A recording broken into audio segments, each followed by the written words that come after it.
Welcome to What's Going On, the weekly podcast and videocast of First United Methodist Church in Yankton, South Dakota. Hi, and welcome to this week's episode of What's Going On. I'm Pastor Katie here at First United Methodist, and I'm glad you could join me for this episode. I want to begin with a few announcements of things that are coming up in the life of the church. Tonight will be our Women's Night Out here at the church, starting at around 6:30. We're going to be doing a game night tonight. These are my favorite of the Women's Night Out events, but I'm a big fan of board games, and so basically you come, we play a variety of games. You can bring snacks. There's always some of the best snacks you can find around. And we just have a good time. And so you're invited to come to that. It's going to be a beautiful night. So if you got nothing better to do, come down to the church and join us for Women's Night Out.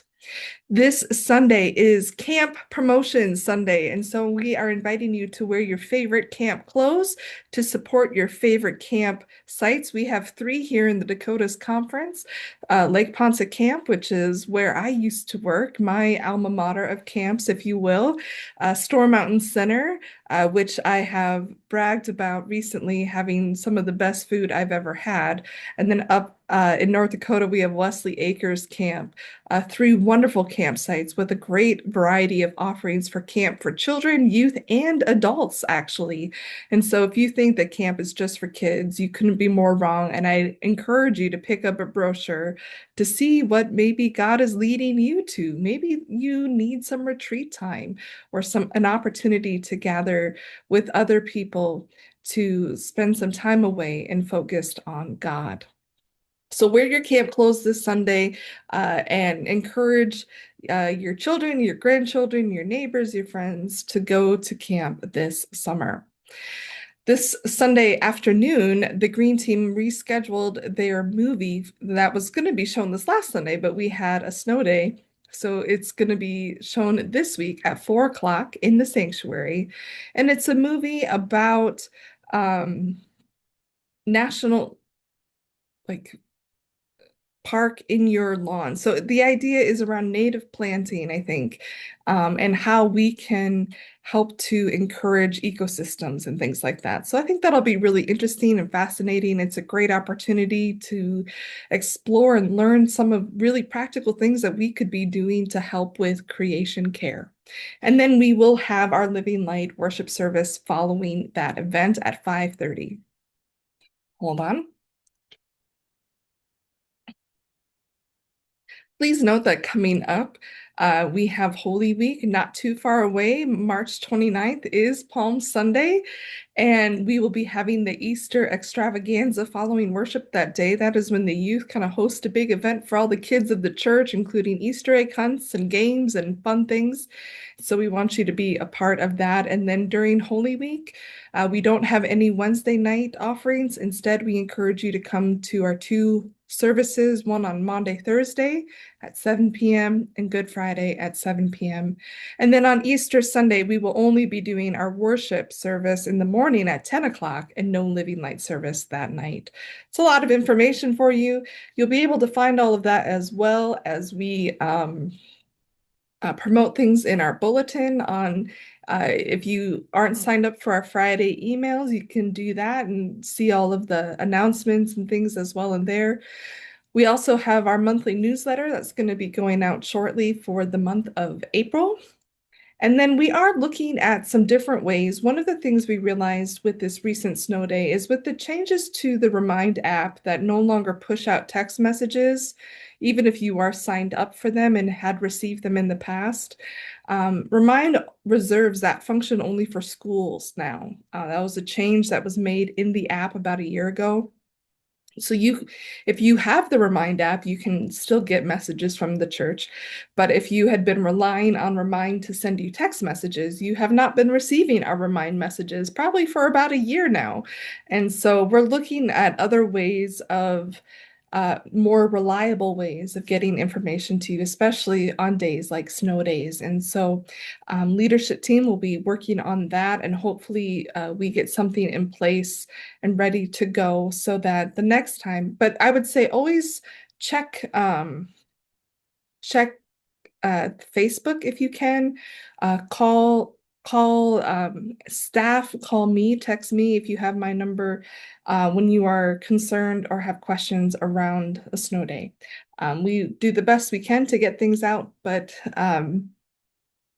it's not always the easiest thing to do on a Sunday morning. So apologize for those who maybe did not get that message in a timely manner, and know that we are doing our best to try to find a better system that works. So those are just a few of the things that are happening. I do want to give two plugs for things coming up in April. My Sunday morning class, the Sunday after Easter, we're going to start a new series, and it's called Everywhere's Jerusalem, and it's looking at the videos are all going to be like different places and talking about how place has a role in our faith and how we think of Jerusalem as this holy place, but that any place can become a holy place. There is a book that goes along with it. If you're interested in joining us, it's 6 weeks. The book is $16, and then it's Sunday mornings at 8:30 for the class starting the Sunday after Easter. Also, the Pastor Book Club is meeting this month, March. I have to get my calendar. March 30th, and we are doing No Fear. I don't have my book with me. It's a Will Willimon book. And then for April, which will be the final Pastor Book Club, we are going to be doing The Chronicles of Narnia, The Lion, the Witch, and the Wardrobe. I've talked about it a lot in various places, and how what Lewis was doing was there was kind of a layer of this as a children's story, but also a layer of communicating quite a bit of theology within these stories. And so I'm excited to invite you to read that with me for our final Pastor Book Club book.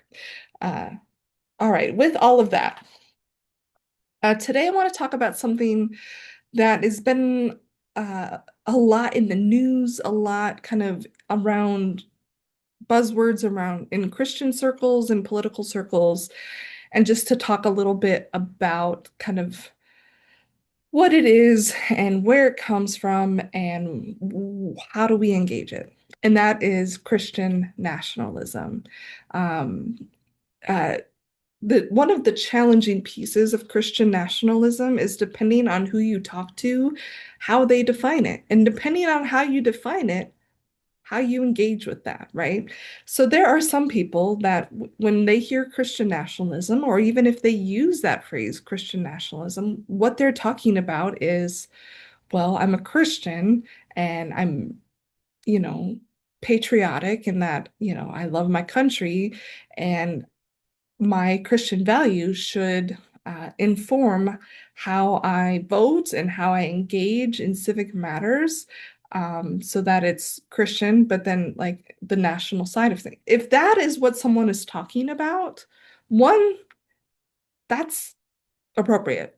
And two, that's not usually how the phrase Christian nationalism is used and what people mean by it. So if you've heard that term and that's how you've defined it in your mind and you're like, yeah, that makes sense, that's not what is happening. So I want to be very clear about that. We are called as Christians that how we engage with our country should be um, based in our belief system, right? Because we are Christians first. And so we as Christians should use our voice, use our vote, use our influence to help extend the love of God and love of neighbor. And in particularly, I think aligning and asking the questions that Jesus would ask, right? And caring for the people that Jesus would care for, and doing what we can in that way, and aligning um, and using our vote in that way. Christian nationalism is a little bit different, however. Christian nationalism arises out of a belief that our country was founded on Christian beliefs and ideals, and that Christian beliefs and ideals are what make, that's what America is, and therefore everything should be legislated in that way. And it is a conflation of Christian belief and kind of national belief, and that the two become so woven together that things get redefined in there. And so that's kind of what I want to talk about today. Um, and I want to kind of talk about it historically a little bit. I mean, that's how I tend to process things. And I'm hoping that maybe that'll help you in processing some things, because I find my natural inclination is to go, there's nothing new under the sun, right? Uh, Historically, we go in cycles. And so this has probably happened before where um, political and religious beliefs become intertwined and mixed up, and it changes both sides. And so um, I think that we're seeing that today in our country in a unique way that is distinctly American, but it's not unheard of with Christianity to have this happen. And that actually begins all the way back to around 300 um, AD, or what do they say now? CE, Common Era. That's the new CE and BCE, before Common Era and Common Era. When I was growing up, and I'm old enough that I get to say these kind of things now, it was BC and AD, BC before Christ, AD Anno Domini, which means like after Christ. But they have moved to more neutral language now, which maybe is again sort of some of tied into some of this of Christianity isn't the only thing in the world. It is for us, but we are not the only ones in the world. So what happened in 300 or so CE that I'm referring to? And that is when the Roman Empire became Christian. So prior to that, from the inception of the Christian church following Jesus' death and resurrection, Christianity was not the state religion. The state religion was a religion, actually. The government, the Caesar of the Roman Empire was seen as a god, and that you needed to worship Caesar, that Caesar was seen as a son of God. Very similar language to what we use for Jesus.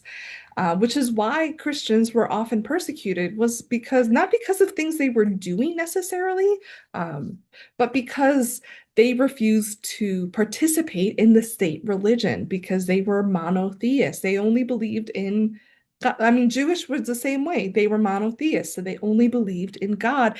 They didn't bow down to Caesar as God. And that was the big reason that Christians were persecuted in the early times, was because they did not participate in the state religion.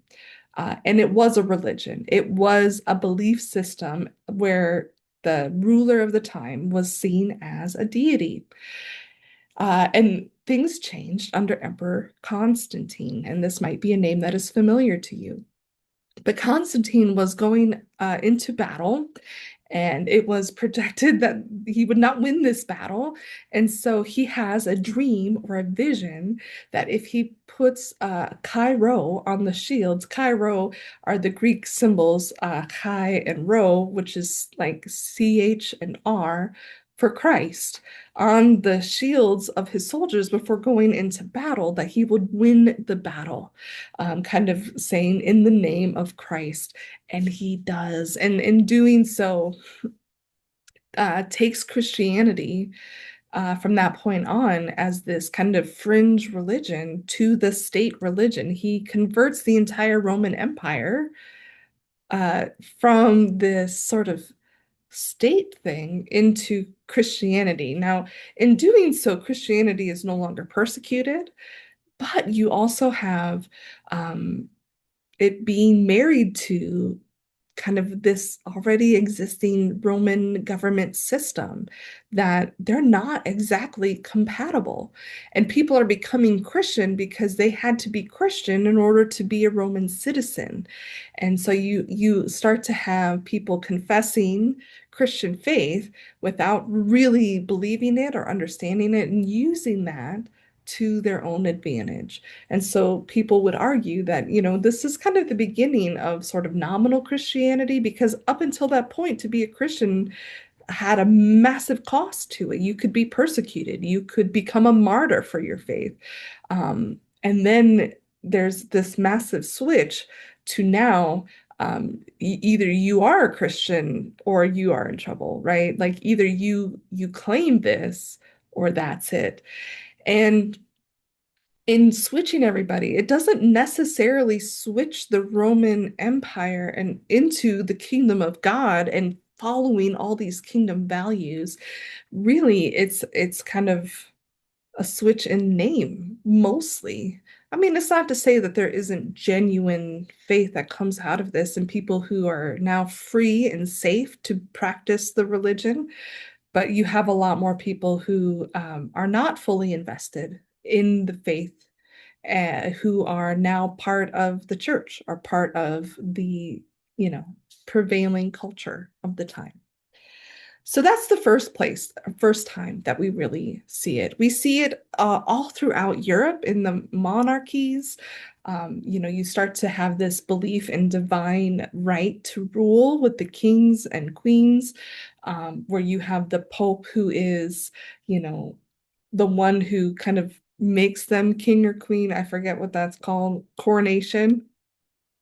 And so again, and you start to see really in the Middle Ages kind of the church become really concerned with power and influence, um, much to its detriment, right? That's, without this marriage of power and government and influence, and, you have Charlemagne and his empire, you have Napoleon, right, and his empire, you have all of these things, and and we wouldn't have the Reformation if it wasn't for this marriage of church and government, church and power, church and influence, church and money, right? It leads the church into very corrupt places and away from the teachings of Christ, because the church now becomes more concerned with the political dealings of the world and has its fingers and hands in all of these things, where the Pope is approving marriages or not. And so without that, we wouldn't have something like the Reformation that happened with Martin Luther and with John Wycliffe and John Huss and John Calvin. A lot of Johns. There's a lot of Johns. John Wesley, in the Reformation time. But part of what they're reacting to is the church has gotten off course and it has become concerned with power and money and being in control and telling people what to do and how to think, and not necessarily, again, in line with Christ, but in line with its own interests. I'm not saying that the Catholic Church is like that today. It's gone through its own internal reformations multiple times. But I do think that, again, that's part of what the reformers were reacting against, is the corruptions that were coming because of the church's uh, interest in those things. Um, you wouldn't have Henry King Henry VIII breaking away from the Catholic Church. And why does he break away? Because he wants to have his marriage annulled, and the Pope won't do it because the Pope wants Henry married to Catherine of Aragon, who is Catholic, and he has, influence over her. And Henry says, if you will not, give me this annulment, we're not gonna be a church anymore. It's as political as it is, theological, and I think it's probably not very theological. So again, you constantly have in Europe, most of the history of Europe is intermixed with this, is the relationship between the church and power, between church and governments. In Germany, you start to have princes rise up that are, some are Catholic, some are Protestant, and depending on where you lived and which prince you had and what they chose, that's what you were, right? People didn't have their own ability to choose what they believed. They had to believe whatever the government that was over them told them they could believe. So you have all these state churches. You have the Church of England, which still exists today, right? That is funding its clergy. And, so you pay in taxes, and whether or not you belong to that church, you're helping to pay for that church. All across Europe, you have this happening. And you have kind of this belief that um, it is the right and the duty of the government to enforce this. Now, does that actually make people Christian or not? Does it make people's hearts converted? And I think that's a very different question to ask, right? Like, is this a true and um, chosen faith, or is this something that is cultural at best, that it is just what you say and what you do in order to believe? You know, the original people that came to the Americas were pilgrims who were escaping the state church. They didn't believe in what the state church was doing or teaching. They saw that marriage as really problematic. And so they came here to be able to worship freely in the way that aligned with their own belief systems. And so by the time you get to America, what you have are religious exiles, people who are kind of running away from this marriage of church and government and seeing the history of how that has corrupted the faith. And so, but also, I say that, but then they also do the very same thing. If you look at Massachusetts Bay Colony, these are pilgrims, right? And what they were doing is they didn't like the version of Christianity that was the state church in England, but they created their own here that was very in line with what they were. And it was the same deal that you had to be a part of the church in order to vote, in order to have any say in the colony, which I think just goes back to human nature, right? That we are prone to making the same mistakes over and over again. But I think so when you get to the founding of our country, I think it's wrong to say that we were founded on Christian principles or Christian faith. When you look at our church fathers and you really look at what their faith was, I think they were believers in a higher power. I think that they would name God, but you look at someone like Thomas Jefferson, who's very famous for how he had his own version of the Bible that he crossed out and cut out sections. Anything that was sort of miraculous of Jesus, any sort of supernatural or divine healings or miracles, he didn't have that. He really wanted it to be more of a moral guidebook. And so, can you really argue that Jefferson, the author, the primary author of the Declaration of Independence, was kind of Orthodox Christian as we would know it today? I don't think so. I would say probably a more accurate description of him would be deist, that he believed in a God, but he did not necessarily believe in the Trinity or in Jesus as God's Son or in the resurrection. All of those things would have been for him too far-fetched. And so, and I would say that especially at that time, you have kind of the rise of the Enlightenment, um, that there is a rise in sort of more deistic belief systems in place rather than true Christianity, true following of the teachings and believing in Jesus Christ as God's only Son. But I think one of the other things that the founding fathers understood about those who had come here in the early beginnings is that there really was a sense of people coming here to be able to practice Christianity in the way that they chose. Ever since the Reformations, there's many strains of Christianity, and they were not all welcome back in Europe, where most of these people were coming from. You have Anabaptists who originated out of Germany, but were persecuted by both the Catholic Church and the Lutheran establishment.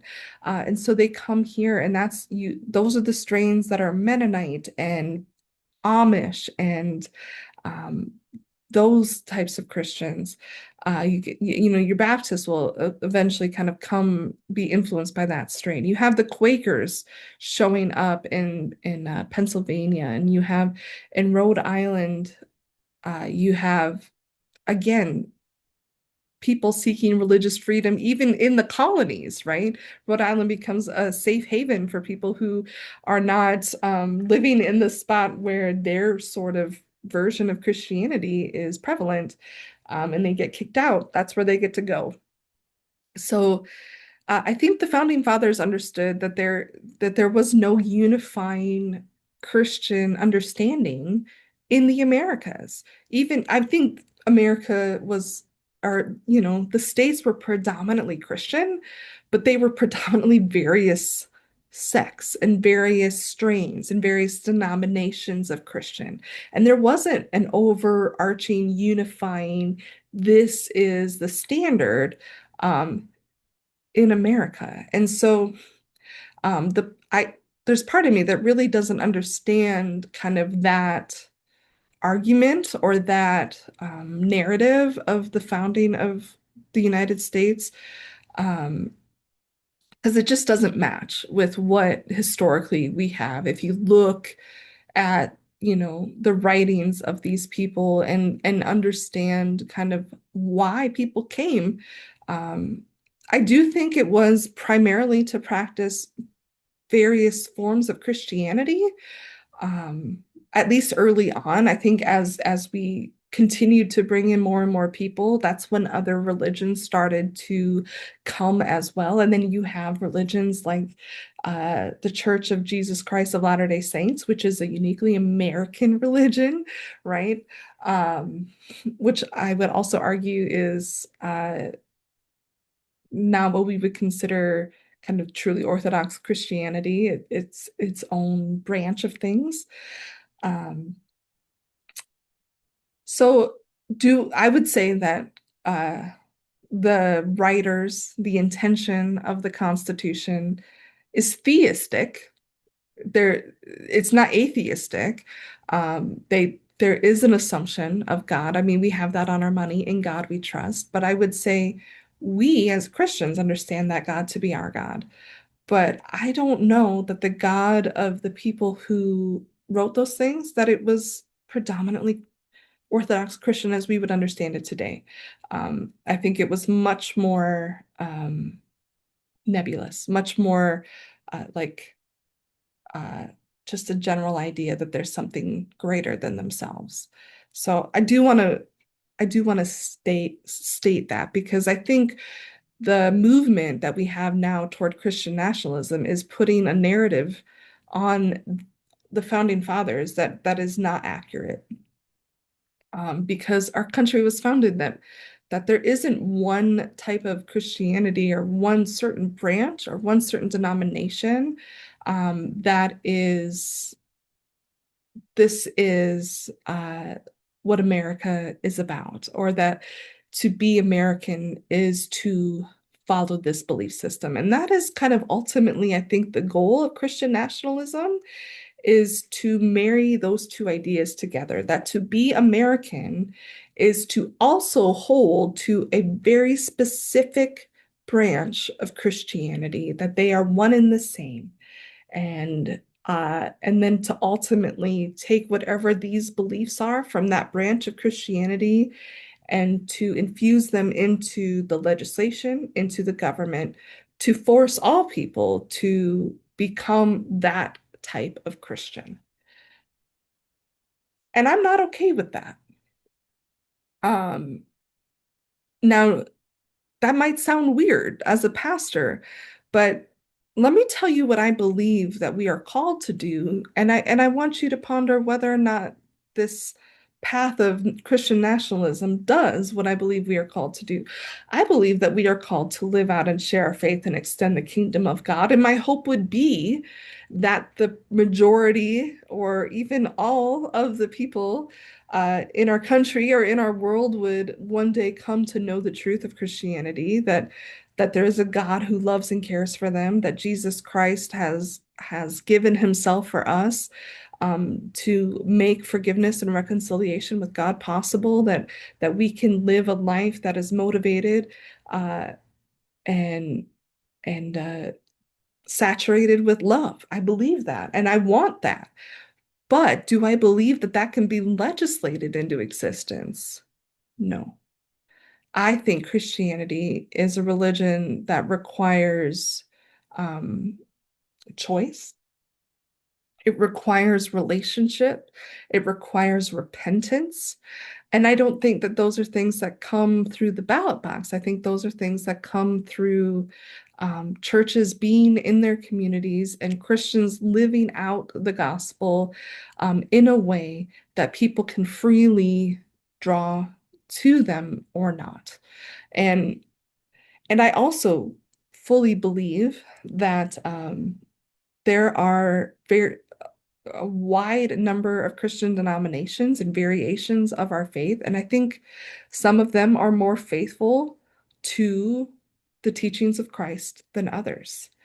But I also think that sometimes they are based, what we are drawn to is based on who we are and a lot of different factors of our own experiences, where we live, our own personalities, our own preferences for styles and things that we like. I think that also, I think that part of what makes us who we are is that we have this ability to freely choose, to find a community that aligns with who God is and who God has created us to be, that allows us to live out the gospel and to do it in a way that is life-giving and authentic to who we are. And so I think legislating one particular version of Christianity is not the way to do that, because one, some of that I don't think is necessarily in line with Christ. Um, and I think anytime that we marry our faith and political influence, political power, we start to lose genuine Christianity.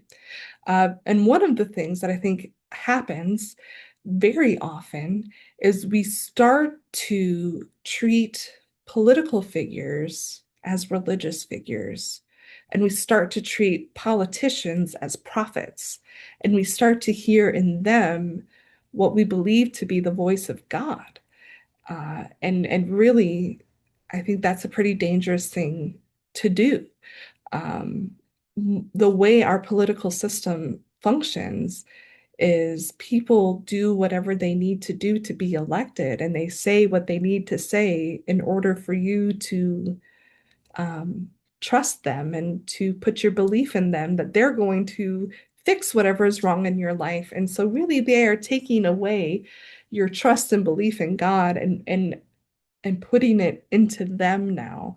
And I that's one of the things that I think for me has been the most disheartening in all of this, is to listen to Christians who really um, have put their hope, their faith, their discernment into the hands of a politician rather than into the hands of Christ, or rather than listening to leaders within their traditions who have given their whole lives over to knowing and understanding, uh, you know, God and the history of the church and Jesus Christ um, and really allowing other people to become the authority for them. And I think that happens again when you have this kind of really close marriage between your faith and politics, your faith and the government.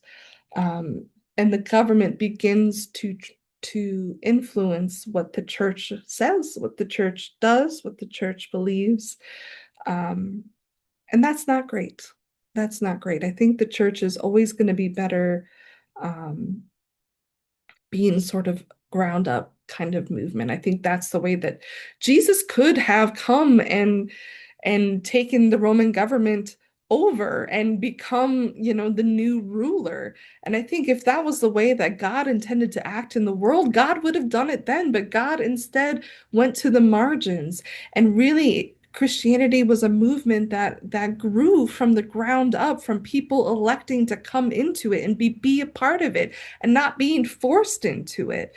And so I think anytime that we are pursuing a power situation where people are being forced into a belief that is maybe not their own, um, to save their life, to save their livelihood, to be accepted, to have a voice, I don't think that's the way of Christ. And the other way I like to think about it is that if this were a different religion that was pursuing this and having, the results that they're having, would we be as comfortable with this? I don't think so. We're not comfortable with other countries who have predominant other religions that control the government of that country and the culture of that country so that people are not free. This is the land of the free. And we are thankful to live in a place where we are free to practice our faith and to practice it openly, and that we are not persecuted for being who we are. But I also think we need to move forward in love. And I think that we need to use our voices to um, argue for what we believe is right and good and true. But I think that needs to happen in a way that we win people over with what we believe, that that the way that we are living our lives and the example that we are offering is compelling. And I think that if we spent more time doing that and less time trying to win political battles, I really believe we would have more influence, and the church would feel less irrelevant to many people. Because right now, the witness of the Christian faith in our country, I think, is distorted. And that makes me sad. And I don't think that is the way it needs to be. Now, I do want to say, again, I want to be very clear. You can be a Christian and love your country and love where you live. And I'm very proud of the people who have created this country to be a place where people are free to choose to follow Christ or not. That I've been free to move between churches. I've been free to speak and to live as a Christian, minister. And there's no laws against that. Praise the Lord. Praise the Lord. I'm grateful for the people who fought and gave of themselves for that right. I'm the granddaughter of 2 World War II veterans, and I'm proud to be their granddaughter, and I'm proud for the service that they gave for our country. And I want this to be a place that when my kids grow up, that they are not forced into a version of Christianity or any other religion, but that they are free to follow Christ of their own will, because I think that's the only way we can do it.